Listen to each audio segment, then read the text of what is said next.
শুভ দুপুর প্রিয় দর্শক, আপনাদের সকলকে শুভেচ্ছা, সাদর আমন্ত্রণ। চ্যানেল আয়ের পর্দায় দেখছেন নিয়মিত আয়োজন ফ্রেশ প্রিমিয়াম টি তারকাকথন। দর্শক, আজকের দুপুরটা একটু অন্যরকম, একটু বেশি উজ্জ্বল, বেশি উৎসব মুখর আমরা বলতে পারি। তার কারণ নিঃসন্দেহে আজকে যারা আমাদের সাথে অতিথি হিসেবে রয়েছেন তারা। পরিচয় পর্বে যদি যাই, ছোট্ট করে বলতে চাই, শুরুতেই যিনি সাথে আছেন তিনি বাংলাদেশের অভিনয় জগতের একজন অনন্য নাম। তিনি বাংলাদেশের মঞ্চ, টেলিভিশন, চলচ্চিত্র, এমনকি ওটিটিতেও তার প্রতিভার ছাপ রেখেছেন। দর্শকদের কাছে তিনি শুধুমাত্র একজন অভিনয় শিল্পী নয়, একজন আস্থারও নাম বটে। তিনি আমাদের সকলের প্রিয় অভিনয় শিল্পী গোলাম ফরিদা ছন্দা। শুভেচ্ছা আপনাকে। তোমাকেও শুভেচ্ছা, থ্যাংক ইউ ভেরি মাচ। এবং আমাদের সাথে আছেন তারই সুযোগ্য দুই যমজ কন্যা। নামটা কিভাবে বলবো, আমি তো আসলে শুরু থেকে একটু দ্বিধায় আছি, তবু পরিচয় করাচ্ছি আপনাদের সাথে। রয়েছেন রোদেলা সুহাসিনী টাপুর, হ্যালো, এবং আছে মেঘলা সুহাসিনী টুপুর। Hello hello. আর আজকে একটা বিশেষ দিন, বিশেষ ক্ষণ, তিনজনেরই জন্মদিন। শুভ জন্মদিন তিনজনকে। Thank you. বাহ, একই সুরে একই টোনে। আর এতদিন পরে জন্মদিনে তারকাকথনের সেটে আসা আমাদের জন্য তো আজ স্পেশাল একটা পর্ব। কেমন লাগছে আপনাদের? আমি একটু ছন্দা আপার কাছে শুনি। এটা বরাবরই একটা ভালো লাগার বিষয়, কারণ চ্যানেল আইতে এর আগেও অনেকবার আসা হয়েছে। যদিও ওরা দেশে না থাকার কারণে মাঝখানে কয়েকবার মিস করে ফেলেছি, কিন্তু চ্যানেলে কিন্তু দায়িত্বটা পালন করে গেছে। প্রতিবার আমাকে ফোন করে মানে জানায় যে আসার জন্য আমন্ত্রণটা করে, কিন্তু ওরা না থাকাতে আমরা আসতে পারিনি। তবে লাস্ট টাইম এসেছিলাম, সেটা বেশ কয়েক বছর হয়ে গেছে। বাট যেটা বললাম যে এটা একটা ভীষণ ভীষণ ভালো লাগার বিষয় আসলে। ওকে, টাপুর টুপুরে কেমন লাগছে অনেকদিন বাদে তারকাকথনের সেটে আসা? আসলে আমরা মাত্রই এই লেভেল শেষ করে ব্যাক করলাম বাংলাদেশে, তো it's a great way to start আর বার্থডে। আর অনেক বছর পর যেহেতু আসলাম চ্যানেল আইতে, উই আর রিয়েলি গ্রেটফুল। অনেক ভালো লাগছে, আমরা আবার মানে আমাদের গুড মেমোরিজ গুলো রিলিভ করতে পারছি আর কি। বাহ, আনন্দমুখর একটা সময়। টাপুর টুপুরের জন্মদিন সচরাচর কেমন কাটে? টেলিভিশন সেটে আসা সেটা তো একটা ভিন্ন উদযাপন। বাড়িতে আসলে তিনজনের জন্মদিনের জন্য কেক কয়টা আনা হয় আসলে আমি জানতে চাই। আমরা ম্যাক্সিমাম টাইমই তিনজনের জন্য তিনটাই ট্র্যাডিশন আর কি, তিনটাই কেক আমরা সেলিব্রেট করি, তাই না? ওদের যেটা হয়েছে, ওরা 10 বছর তো আসলে স্কুল বোর্ডিং লাইফ লিড করেছে, তো ম্যাক্সিমাম টাইম যেহেতু ওখানে থেকেছে এবং আমরা ওখানে গেছি, গিয়ে তাদের দুজনের জন্য দুইটা এবং আমার জন্য একটা। ওদের কি ফ্লেভার পছন্দ সেটা আগে থেকে আমার জেনে নিয়েছি, কি কালার চায় বা কী চায়, ওটা তিনজনের জন্য তিনটাই করা হয়েছে। এবং আরেকটা কারণও আছে এতে, মানে তিনটা কেক লাইক এমন না যে ফ্যামিলি পার্সন আমরা খেয়ে শেষ করতে পারবো, বা আমরা 2-3-4 মানুষ এটা সম্ভব। বাট যেটা আমাদের কাছে সবচেয়ে ইন্টারেস্টিং লাগে, ওরা বোর্ডিংয়ে থাকার কারণে ওখানে অনেক বাচ্চা, এবং বাচ্চারা যে এনজয় করে কেক, মানে ওদেরও যে খুব ভালো লাগা তৈরি হতে থাকে ভিতরে ভিতরে, এটা আমি ফিল করি। যে কারণেই তিনটা, এবং মানে চমৎকারভাবে বাচ্চাদেরকে নিয়ে আমরা এতদিন, মানে যতদিন ওরা ওখানে ছিল, উদযাপনটা করেছি। এটা একটা ইন্টারেস্টিং, এবং তিনটা কেকই করা হয়েছে। বাহ, দারুণ। ছন্দা, একটা বিষয় তো আছে যে এই দিনটা তো জন্মদিন হিসেবে পালন করছেন আপনি আসলে অনেকগুলো বছর ধরে আসলে জীবদ্দশায়, কিন্তু যখন টাপুর টুপুর এই পৃথিবীতে এলো তখন এই দিনটার মাহাত্ম্য আপনার কাছে আসলে অনেক গুণে বেড়ে গিয়েছে, কারণ মা হিসেবেও আসলে এই দিনটি আপনার জন্য একটা জন্মদিন। মা হওয়ার পরে নিজের জীবন দর্শনে কি কোনো পরিবর্তন এসেছে? অ্যাকচুয়ালি যেটা তুমি বললে না যে অনেক বছর ধরে আমি পালন করছি, আমি কিন্তু আসলে ওভাবে আগে জন্মদিন ওভাবে পালন করতাম না। ঠিক আছে, নর্মাল যেটা ওর বাবা হয়তো, আমরা একটু একটা জায়গায় গেলাম, একটু খেলাম, একটু ফুল দিল বা একটা গিফট দিল, ওরকম। কিন্তু আমরি যে কেক টেক এনে একদম সবাইকে দাওয়াতটাও দিয়ে নিজেদের মধ্যেও যে ফ্যামিলি পার্সনদের নিয়ে, সেটাও কিন্তু খুব একটা যে হতো তা না। কিন্তু যখন ওদের জন্ম হলো, সেটা যখন একই দিনে পড়ে গেল, তখন আমি মানে বাউন্ড টু। এখন যেটা হয় যে এখনকার বাচ্চারা এটা একটু পছন্দ করে, এই কালচারটা চায়, তো সেটা তো তখন আমাকে পালন করতে হচ্ছে, এবং সাথে ওদের সাথে আমারটাও পালিত হয়ে যাচ্ছে আর কি। তো ওরা জন্মের পর থেকে এটাকে মোটামুটি একটু সেলিব্রেট করি আমরা, বা যেটা বললাম যে বোর্ডিংয়ে ওখানে কেক নেওয়া, বা ইভেন দো আমি যদি কোনো বছর নাও যেতে পেরেছি, তখন আমি এখান থেকে অর্ডার করে ওই কেক শপ থেকে ওদের কটেজে আমি কেক পাঠিয়েছি, ওরা জানতো না, ওদেরকে সারপ্রাইজ করেছি, সেটাও করেছি। এবং এই যে বললাম যে এই উৎসবটা ওরা জন্মের পর থেকে মাথায় কাজ করেছে যে এখন আসলে আমি যেহেতু একা না, তাদের আনন্দটা তো আমাকে দেখতে হবে, তারা যেহেতু এটাতে খুশি হয়, ভালো লাগে তাদের, সো তাদেরকে প্রায়োরিটিটা দিয়েছি। জন্মদিনের কথা তো শুনলাম, প্রশ্নটা ছিল যে আসলে মা হওয়ার পর নিজের জীবন দর্শনে বা জীবন বোধে কোনো পরিবর্তন এসেছে কিনা? বোধে তো অনেক পরিবর্তন হয়েছে। লাইক আগে আমি যখন একা ছিলাম সেটা আমি আমাকে নিয়ে ভাবতাম, এরপরে ওরা যখন এলো তখন যেটা হয়েছে যে আমার যা কিছু ভবিষ্যৎ কল্পনা, আমার যা কিছু করা, সব কিছু কিন্তু ওদের মাথায় নিয়েই করি আমি। ওরা আমার back of the mind always একটা কাজ করতে থাকে যে আমি যেটাই করব, যে স্টেপটাই দিতে থাকি, সেই স্টেপটা দেওয়ার সময় একবার মনে হয় যে আচ্ছা এটা করার পরে টাপুর টুপুরে কী হবে, বা এটা করলে টাপুর টুপুর কতখানি কি বেনিফিটেড হবে। সো এই যে জিনিসগুলো এখন আর আমি একা নই, আমার সাথে এরা আছে, এই বোধটাই তো চেঞ্জ হয়ে গেল। আগে তো একা নিজেকে নিয়ে শুধু ভাবতাম, তো এখন সারাক্ষণ তাদেরকে নিয়ে আমার ভাবতে হয়, এবং তাদের খুশি, তাদের ভালো লাগা, তাদের মন্দ লাগা, তাদের ভবিষ্যৎ, সব কিছুই তো মাথায় তাদেরকে নিয়েই ভাবি। সত্যিই তাই, মা আসলে একটা ক্রিয়েচার, আমরা বলবো যে কোনো কিছুর সাথে যা কম্পেয়ার করা যাবে না। টাপুর টুপুরের কাছে একটু শুনতে চাই যে আসলে মা তো বললেন তার জীবনে আসলে আপনাদের প্রভাব কতখানি, আপনারা মাকে স্পেশাল ফিল করানোর জন্য দিনটিতে কি করেন? আমরা মানে স্পেশাল ফিল করা তো অনেক ডিফারেন্ট ওয়েজই আছে, বাট মা অবভিয়াসলি আমরা আস করি মাকে আগে যে কি করতে পারি তোমার জন্য স্পেশাল কিছু, যেটা তোমার কাছে স্পেশাল ফিল হবে। তো মা ডাইরেক্ট আনসার কিছুই করতে হবে না, কিছুই করা লাগবে না। তো ওইটা তো আর হয় না আমাদের জন্য। সো আমরা সামটাইমস কোনোভাবে শপিং করে মাকে গিফট সারপ্রাইজ করি, বা একদিন আমরা কয়েকদিন আগে আর কি কথা বলছিলাম যে একটা জিনিস মা আই গেস তোমার জন্য করলে, আমরা মাকে যদি সারাদিন রান্না করে খাওয়াই ওইটা মা অনেক অ্যাপ্রিশিয়েটেড ফিল করবে। মা তো রান্না করে, তো আমরা একদিন মাকে কথা বলছিলাম আমরা কি কি পারি সেটা রান্না যদি করি, মাকে তো খুব, আমি হাসলাম তাই না, রান্না করতে গিয়ে ঝামেলা করে ফেলছো, এবার এটাই করতে পারি। আচ্ছা, এই গিফটটা তাহলে লোডিং আসলে। সো টুপুর আসলে বোর্ডিং স্কুলের ওই সময়টা টাপুরের সাথে, বোর্ডিং স্কুল থেকে আসার পর তো এখন লাইফ একটু ডিফারেন্ট, এখন নতুন একটা ওয়েতে, নতুন একটা ট্র্যাকে হাঁটা, কি ভাবছেন? এখন তো আসলাম ঠিক বিগিনিং অফ দ্য ইয়ার শেষ করে, এখন আমরা স্লোলি জিনিস আর কি নেক্সট স্টেপ আমরা স্লোলি নিচ্ছি আর কি। এই বছরটা আমরা বাইরে বাইরের দেশে পড়ার ইচ্ছা আছে ডেফিনেটলি, বাট দেন এই বছরটা আমরা একটু একটু আস্তে ধীরে জিনিস করব। তো এই বছরটা দেখি কোনো ভালো কাজ বা কারো অন্য কিছু যদি করতে পারি তাহলে ডেফিনেটলি করব, বাট নেক্সট ইয়ার অনওয়ার্ডস আমরা আবার ব্যাক টু কলেজ বা ইউনিভার্সিটি ওসবের মধ্যে। ওকে, ফাইন। সো এমনিতে ছন্দাপা আমাদের কাছে ভীষণ স্পেশাল, এখন কিন্তু টাপুর টুপুর আমাদের জন্য আরো বেশি স্পেশাল। তাই আজ ওদের জন্য একটা সেগমেন্ট আছে, আমাদের একটা অডিও ভিজুয়াল ওদের জন্য আমরা তৈরি করেছি, একটু দর্শকদের সাথে নিয়ে আমরা দেখে আসতে চাই। চলুন প্রিয় দর্শক। রোদেলা সুহাসিনী টাপুর এবং মেঘলা সুহাসিনী টুপুর, দুই সহোদরা এবং যুগ্মজাত। বয়সের পার্থক্য 1 মিনিট 30 সেকেন্ড। 2005 সালের 22 সেপ্টেম্বর জন্ম। বাবা সতীর্থ রহমান রুবেল, মা গোলাম ফরিদা ছন্দা, মা অভিনেত্রী, বাবা নাট্য নির্মাতা।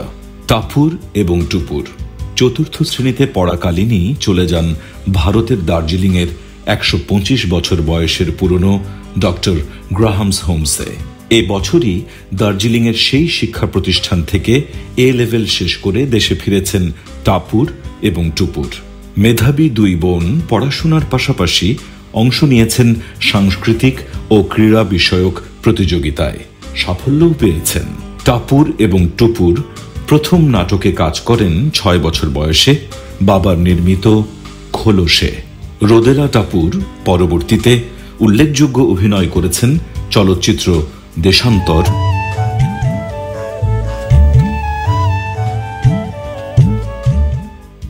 এবং চ্যানেল আইতে প্রচারিত তুমি আসবে বলে টেলিফিল্মে। মেঘলা টুপুর উল্লেখযোগ্য অভিনয় করেছেন ওয়েব সিরিজ ভাইরাসে। না বেরা জিনিস সহজ কেমনে তুই বললে তুমি বুঝবা।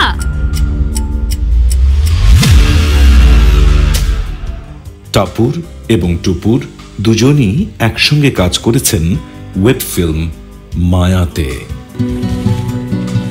ধুলোবালি ঘর সময়ের সফর অপেক্ষায়।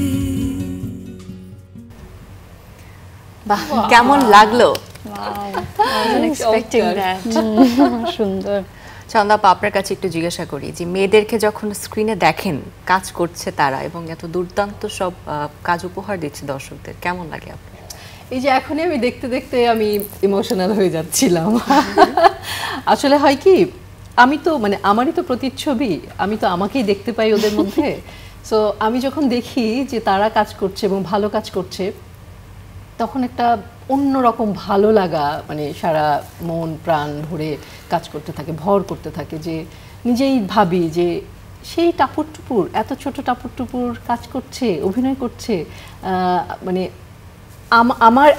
আমাকে রিপ্রেজেন্ট করছে তারা। আমার কাছে এরকম মনে হয় আসলে, যে আমি তো একসময় থাকবো না, বা আমি হয়তো কাজ আস্তে আস্তে বন্ধ করব বা কাজ শেষ হবে, কিন্তু ওরা তো করবে, বা ওরা রিপ্রেজেন্ট করবে আমাকে। ওদেরকে মানুষ বলবে যে ছন্দার মেয়ে, টাপুর টুপুর, বা এই এই এই জিনিসগুলো আসলে মানে মনের ভেতরে আস্তে আস্তে কাজ করতে থাকে, ভেতরে ভেতরে হতে থাকে। এবং আমি বরাবরই যেটা হয় যে ওদেরকে স্ক্রিনে দেখা মাত্র আমি খুব ইমোশনাল হয়ে যাই।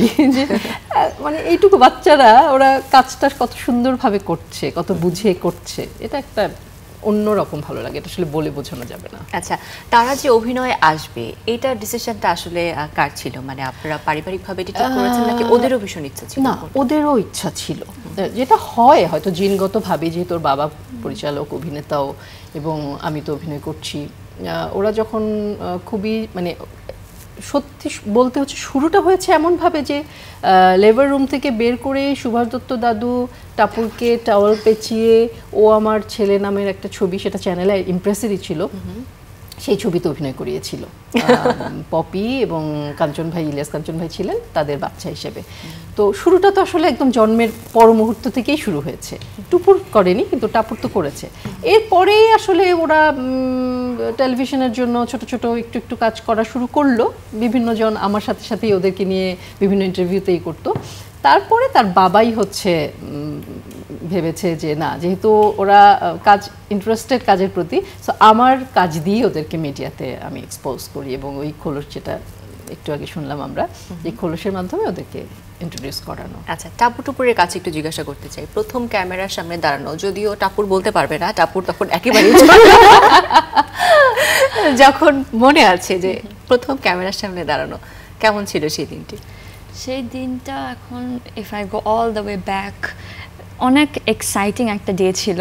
কাজ আমাদের দুজনেরই অ্যাকচুয়ালি আমরা ক্যামেরা সামনে থেকে বা ক্যামেরা পাশে থেকে আমরা বড় হয়েছি, and we were always enthusiastic বলবো, যে কাজ কিভাবে করে মানুষজন বা কিভাবে ওয়ার্কিং প্রসেসটা, আর being a part of it was a big deal for us. তো আমরা অবভিয়াসলি অনেক স্টেপ, সবগুলো সিনগুলো অনেক সিরিয়াসলি নিয়েছিলাম, ডিটেল প্রিসাইজ করা পারফেক্টলি যাতে হয়। So it was a great day for me, at least আমি বলবো। আমার জন্য সেম, লাইক আমার মনে আছে বাবা ডাইরেকশন দিচ্ছিল, কিন্তু তারপরও বাবাকে আমি বলেছি যে এটা করতে হবে না, এটা করতে হবে, এটা কাট, এটা হলো না, এক্সপ্রেশনটা হয়নি, এটা কেন করলো।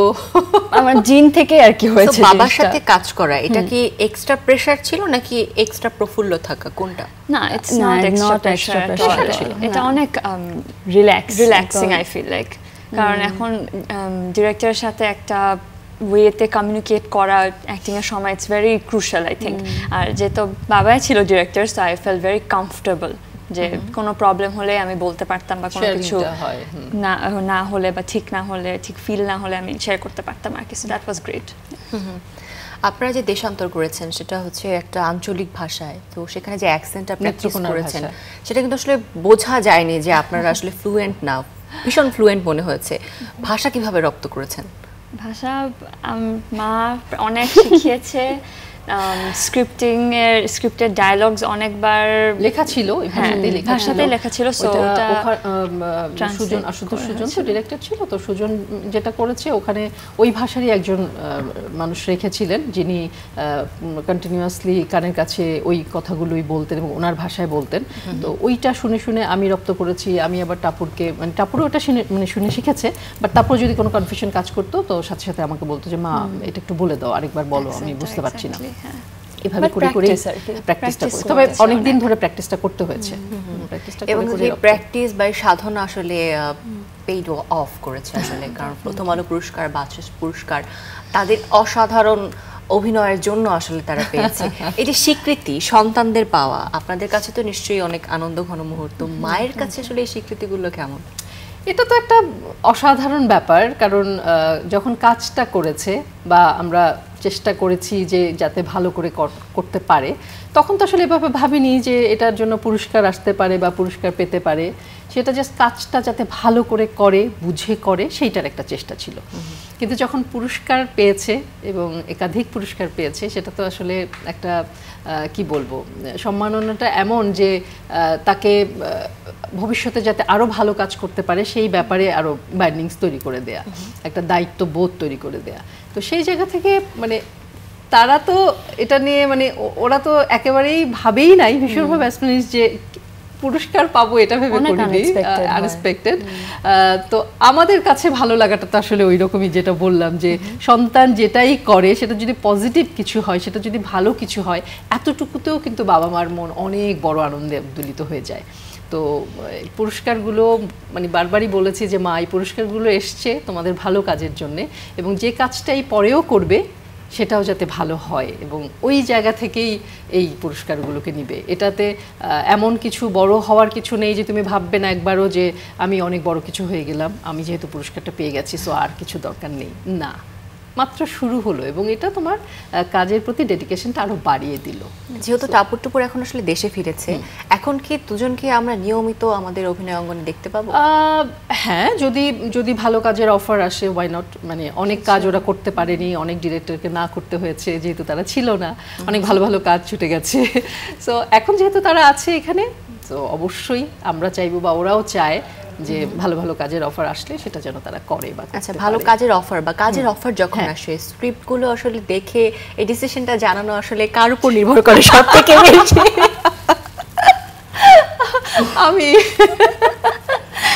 আমি আগেই বলেছি যে হ্যাঁ আমি, কারণ আসলেই তাই, এটা হয়তো অনেক দিনের অনেক বছরের অভিজ্ঞতা বা সবকিছু মিলিয়ে আমি নেই এবং বাবার সাথেও শেয়ার করি, এবং ফাইনালি আমরা এই ডিসিশনটা নেই যে কাজটা আসলে করবে কি করবে না। টাপুর টুপুরের ক্ষেত্রে কি অভিমত হয়? এমন কখনো হয়েছে যে কাজটা আপনি করতে চেয়েছেন কিন্তু মা বলেছে না, করা যাবে না? না, আই নেভার ফেল দ্যাট, কারণ আমার মনে হয় যে মা যেটা ভাবে বা মা যেটা ডিসিশন নেয়, I think that's the best decision. আর কখনো রং হয় নাই অনেস্টলি, যেগুলা মা রিজেক্ট করেছে, turns out it was a good thing যে রিজেক্ট করেছে, it wasn't a failure or it was the best decision. মা সব সময় বেস্ট ডিসিশন দেয় আর কি।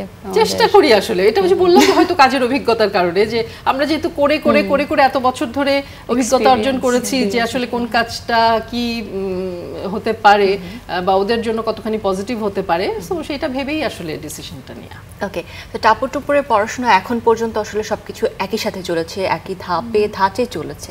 এখন যদি আমরা সামনের দিকে আগাই গ্র্যাজুয়েশনের জন্য, সেখানেও কি দুজন একই সাথে একই সাবজেক্টে পড়বেন নাকি একটু ভিন্ন তা পাবো? এখানে একটু সেপারেশন হয়েছে আর কি ক্যাটাগরিতে, বাট দেন ডিফারেন্ট সাবজেক্ট আর ডিফারেন্ট কোর্সের মধ্যে, বাট তাও আমরা রিলেটেডই থাকবো আর কি, কাছাকাছি।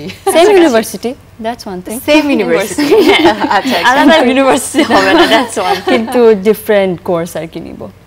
আচ্ছা, আপনাদের কি আসলে মিডিয়ার উপরে পড়াশোনা করার ইচ্ছা রয়েছে? মানে কোন সাবজেক্ট চুজ করবেন বা কোন ক্ষেত্রে যাবেন আসলে দুজন? আমার অবশ্য অনেকটা বিহাইন্ড দ্য ক্যামেরা টাইপের প্রসেসিং এ ইন্টারেস্ট বেশি। It can be like graphic designing বা ভিএফএক্স এডিটিং, ওইসব জিনিসে আমার আগ্রহটা অনেক বেশি ইন্টারেস্ট হয়। আর টুপুরের ক্ষেত্রে আমার ইদার আর্টের ব্যাপারে কিছু, না হয় ফিল্ম প্রোডাকশন বা ফিল্ম কমিউনিকেশন, ওইসব ব্যাপারে আর কি। ওকে, সো দুজনের মধ্যে অনেক মিল আছে, আমার মনে হয় কিছু অমিলও কিন্তু আছে, সেগুলো সবগুলো কি আমরা জানি কিনা জানি না। সবথেকে বড় অমিল কোথায়? কোন বিষয় নিয়ে কি ঝগড়া হয় দুজনের? সবথেকে বেশি ফুড, হ্যাঁ খাবারে আই থিংক একটা অমিল আছে। ও একটু বেশি মিষ্টি জাতীয় জিনিস পছন্দ করে, আমার অবশ্য একটু স্পাইসি, একটু সাওয়ার টক জিনিস পছন্দ, ওর একটু সুইট মিষ্টি ওরকমটা পছন্দ। আদারওয়াইজ আমাদের ফ্যাশন টেস্টও একটু ডিফারেন্ট।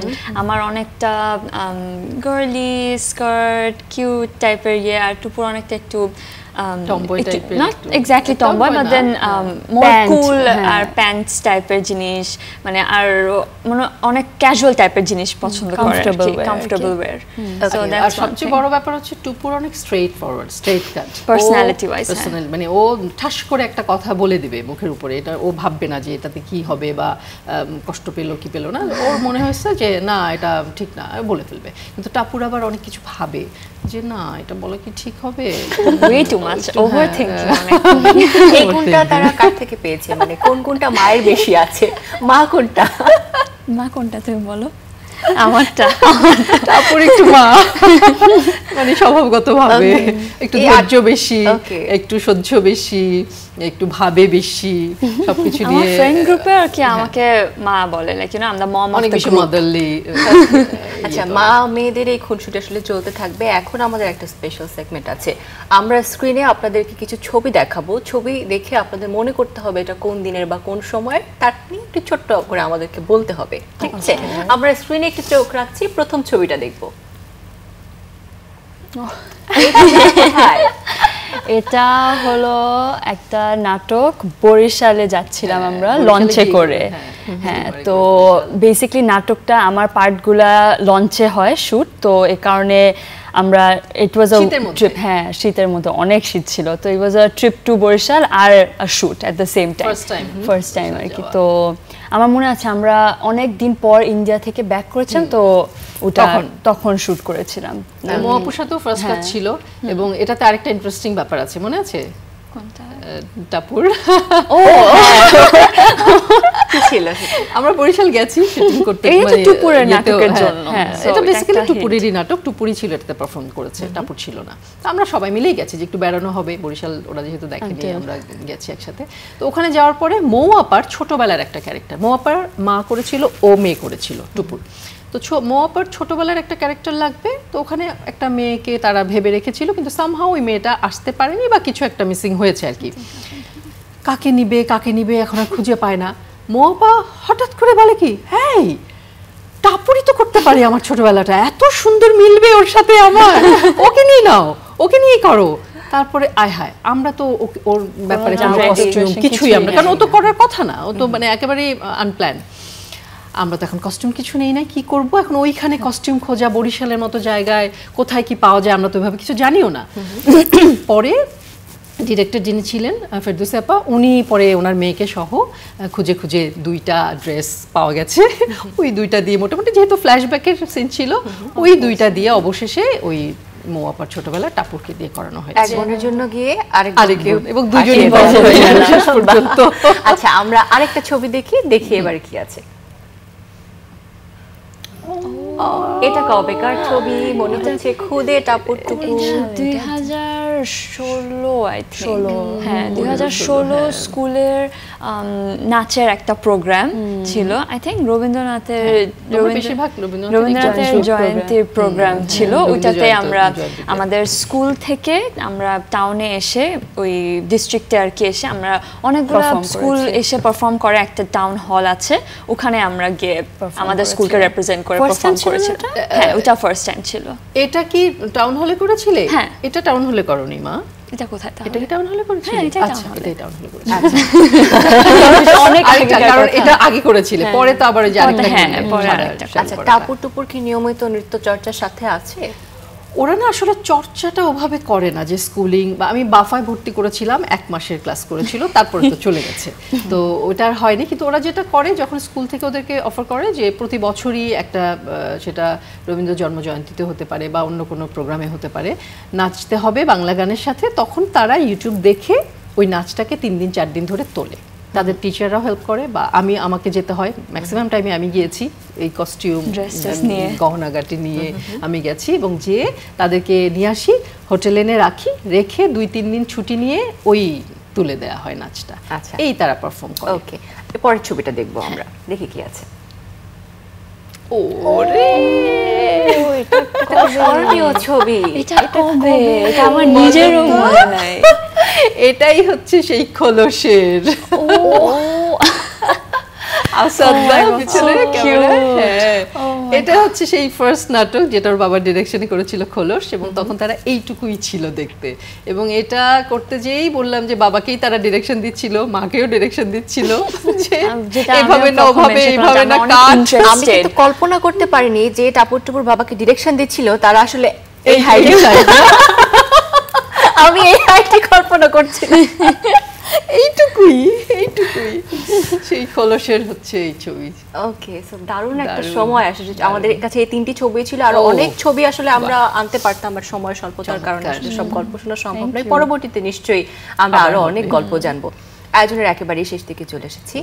আজকের আয়োজনে মাকে সম্বোধন করে কিছু বলতে চান যা আগে কখনো বলা হয়নি, কি বলবেন? আগে কখনো অনেক সব সময় বলি আসলে, প্রত্যেক দিনই মাকে আমরা ইনফর্ম করি বা জানাই যে আমরা মার জন্য কত গ্রেটফুল, যে প্রত্যেক দিন আমরা মাকে অনেক অ্যাপ্রিসিয়েট করি, আর every day the appreciation grows even bigger. তো আসলে স্পেশালভাবে কিছুই বলে, কারণ সব কিছুই বলে ফেলেছি মাকে, বাট কি বলবো আসলে, তোমাকে অনেক ভালোবাসি, আর happy birthday, enjoy your day, আর আমরা তোমার সাথে সব সময় থাকবো ডেফিনেটলি। বাহ, দারুণ কিছু উইশেস, দারুণ কিছু মুহূর্ত, এবং তার সাক্ষী আজকে তারকাকথন। আমরা আজকের আয়োজনকে সম্পূর্ণ করতে চাই। আমাদের সামনে একটি কেক রয়েছে, কেক কাটার মধ্য দিয়ে জানি রাত্রে 3টা কেক হয়তো কাটা হয়েছে একসাথে, তবে একটি কেকই 3 জনের জন্য ভাগাভাগিতে ভালোবাসা বাড়ে। চলুন আমরা কেক কেটে আজকে দিনটি উদযাপন করি। কেক কাটার আগে আমি একটু ছোট্ট করে আমার মাকে একটু শুভেচ্ছা জানাতে চাই। মানে আমার মায়ের জন্যই তো আমার জন্যই তো তারা।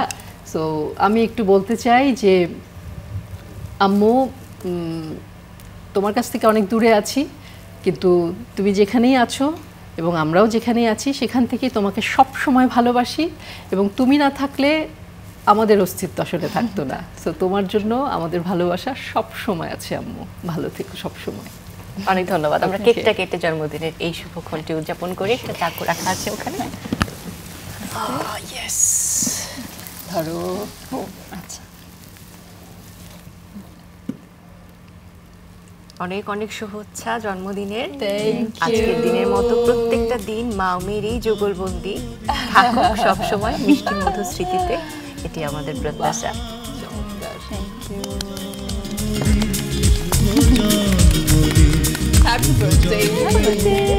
আবারও শুভ জন্মদিন 3 জনকে। আমি একটু দর্শকদের থেকে তাহলে বিদায় নিই। ভালো থাকবেন এবং দিনটি ভীষণ ভালো কাটুক। Thank you. দর্শক, এই ছিল আমাদের আজকের আয়োজন। আশা করি আপনাদের ভালো লেগেছে। মিষ্টি মধুর স্মৃতিগুলো, সম্পর্কগুলো আমাদের তারকাকথনের আয়োজন সবসময় আলোকিত করে রাখুক সেই প্রত্যাশা রেখে আজকের আয়োজন থেকে বিদায় নিচ্ছি। সকলে ভালো থাকবেন।